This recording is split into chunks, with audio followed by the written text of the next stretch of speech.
Like let let's kind of talk about making a little bit. Like, what in your opinion, like growing up in Macon, like what I mean, just what was it like in your words? Um, Making is,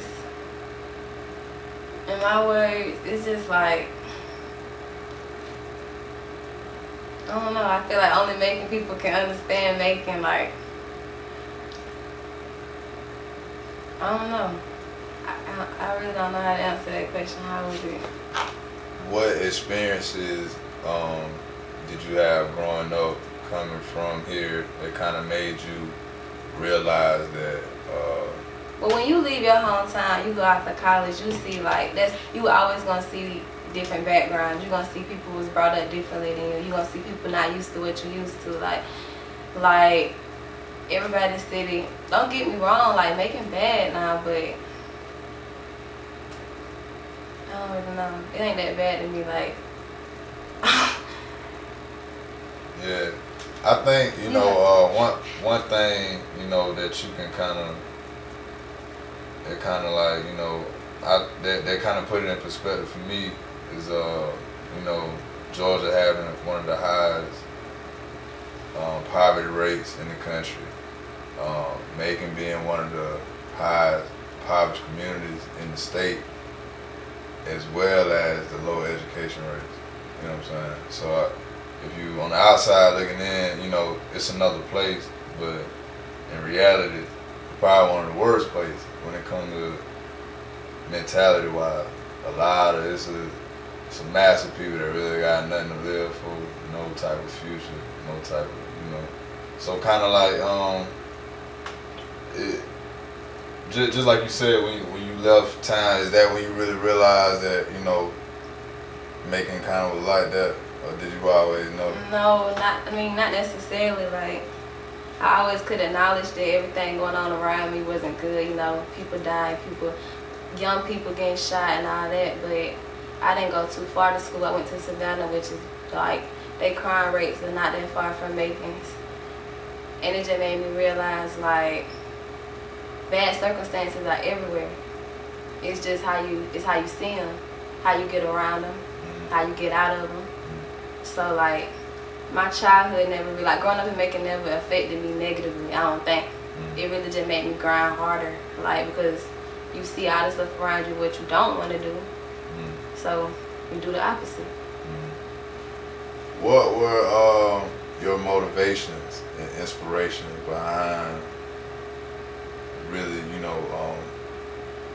I know you say you always wanted to be a writer, but did you always knew like it was gonna be like a career? No.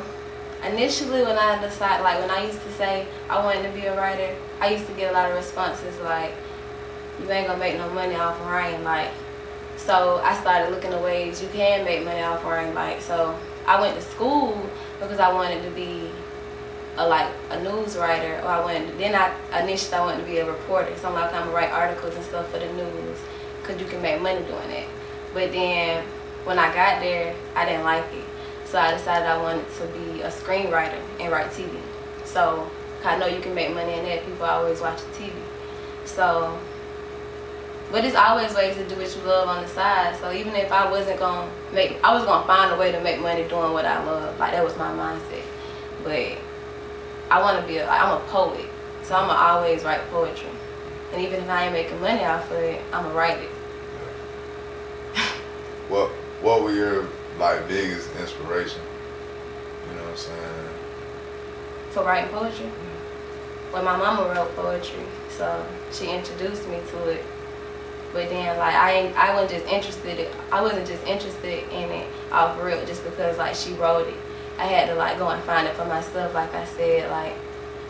But yeah, that's the question. That was my inspiration. How long did it take, you know what I'm saying, for you to realize that? What, that my mama inspired me? Yeah. Was it a process, like, were you? It was like late in high school. Like when I seen, like, It was late in high school. Like, I think she started to open up more with what she showed me in her poetry. And then I seen that same stuff in my own work. So, yeah, it was around that time. Yeah. What played a part in you selecting Savannah State? Like, what was the college selection process like, and what was the deal behind that?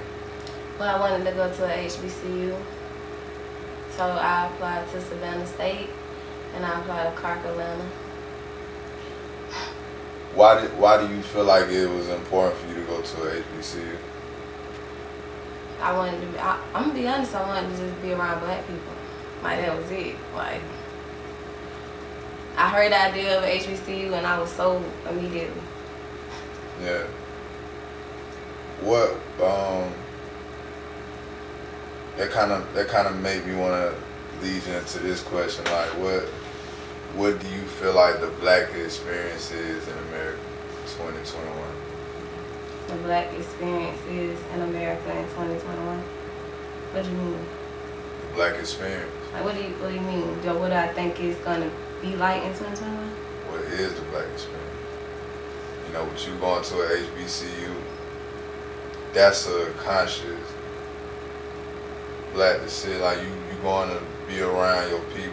Mm-hmm. So, you know, just already being in that mentality, like, what is that mentality? You know what I'm saying? What that people, you know, might not understand. I mean, I think it's the same as it was like when I made that decision. Like, you deciding that you want to be taught by your people, you want to evolve around your people, you want to help your people and your community. Like, I don't think nothing's wrong with that. Like, did I not answer your question? Yeah. Nah, I just want to get your opinion.